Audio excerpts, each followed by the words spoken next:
So hello' everyone, সকলোকে স্বাগতম জনাইছোঁ এটি নতুন ভিডিঅ'লৈ।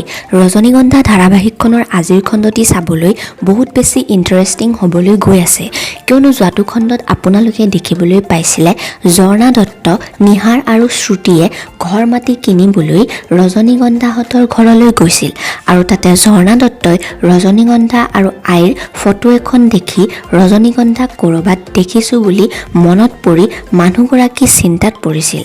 এতিয়া বাৰু ৰজনীগন্ধাই তেওঁৰ যে ছোৱালী সেই কথাটো গম পাবনে বাৰু, জানিব পাৰিব আজিৰ খণ্ডটিত। আনফালে ৰজনীগন্ধাই মৈত্ৰীৰ লগত কৌশিকক লগ কৰিবলৈ গৈছিল আৰু তাই জীৱনৰ বহুতো কথা কৌশিকৰ লগত শ্বেয়াৰ কৰিছিল।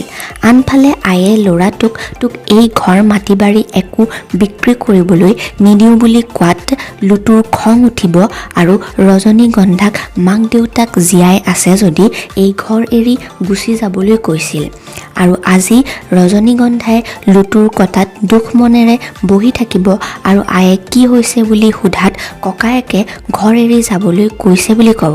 আৰু আজিৰ খণ্ডটিত আপোনালোকে দেখিবলৈ পাব লুটুৱে খুৰাকক মাকে যে ঘৰটো বিক্ৰী কৰিবলৈ নিদিয়ে সেই কথাটো ক'ব।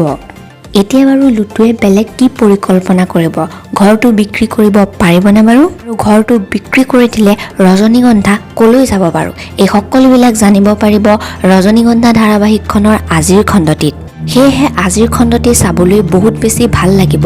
আপোনালোকৰ কোনে কোনে বাৰু আজিৰ খণ্ডটিৰ বাবে অপেক্ষা কৰি আছে মোক জনাবচোন।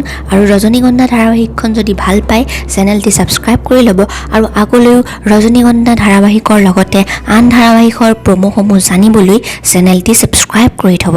Thank U.